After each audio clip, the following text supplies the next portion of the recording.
بالکل، دی ڈیبیٹ میں خوش آمدید۔ آج ہم بات کریں گے روزے کے اصل مقصد پر۔ کیا یہ صرف صبح سے شام تک بھوکے پیاسے رہنے کا نام ہے، یا اس کے پیچھے کوئی گہری حقیقت بھی ہے؟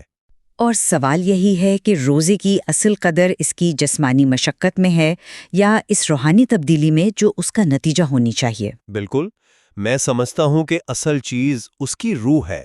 اگر روحانی ترقی نہیں ہو رہی تو بھوکا رہنا ایک بے معنی مشق ہے۔ یہ بات سننے میں تو بہت اچھی لگتی ہے، لیکن میں اس معاملے کو تھوڑا مختلف زاویے سے دیکھتی ہوں۔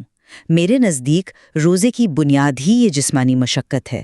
اس ٹھوس عملی تجربے کے بغیر یعنی روحانیت کی باتیں صرف خیالی اور کھوکھلی رہ جاتی ہیں۔ ٹھیک ہے، لیکن آئیے اس کو عملی طور پر دیکھتے ہیں۔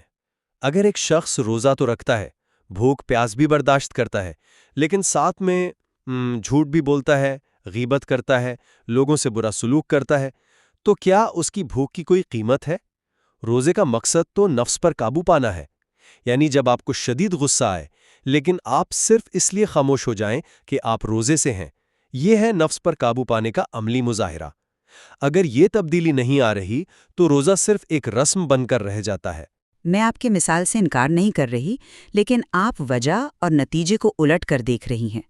میرا سوال یہ ہے کہ یہ نفس پر قابو، یہ صبر، یہ ہمدردی، یہ پیدا کہاں سے ہوتی ہے؟ یہ اسی جسمانی تجربے سے پیدا ہوتی ہے۔ روحانیت ایک مقابلے کی طرح ہے اور روزہ اس کی ٹریننگ ہے۔ کوئی ایتھلیٹ صرف جیتنے کا سوچ کر چیمپئن نہیں بن سکتا جب تک وہ میدان میں پسینہ نہ بہائے۔ جب انسان خود بھوک محسوس کرتا ہے تبھی اسے دوسرے غریب کی بھوک کا حقیقی احساس ہوتا ہے۔ یہ جسمانی مشقت ہی وہ چنگاری ہے جو ہمدردی اور شکر گزاری کے جذبات کو بھڑکاتی ہے۔ لیکن کیا برتن خود مقصد بن سکتا ہے؟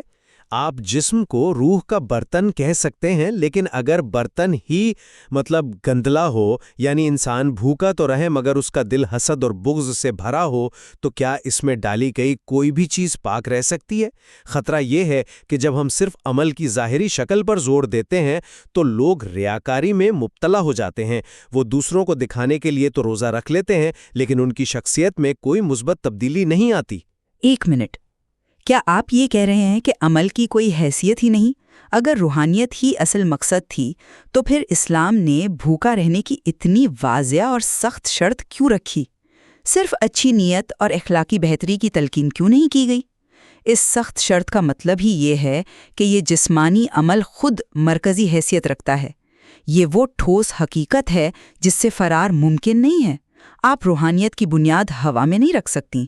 عمل ہی وہ زمین ہے جس پر روحانیت کا پودا اگتا ہے۔ میں یہ ہرگز نہیں کہہ رہا کہ عمل کی حیثیت نہیں۔ ظاہر ہے کہ روزہ رکھنے کے لیے بھوکا پیاسا رہنا شرط ہے، لیکن یہاں ترجیح کا سوال ہے۔ کیا ایک بے روح عمل، محض ایک رسم، ہمیں مطلوبہ مقصد تک پہنچا سکتا ہے؟ اگر عمل کو اس کی روح سے الگ کر دیا جائے تو وہ ایک بے معنی مشقت بن کر رہ جاتا ہے۔ عمل اہم ہے، لیکن اس کی اہمیت مقصد کے تابع ہے۔ یہ ایک ذریعہ ہے، منزل نہیں۔ میں معافی چاہتی ہوں، لیکن میں اس منطق کو پوری طرح قبول نہیں کر سکتی۔ عمل خود روح پیدا کرتا ہے۔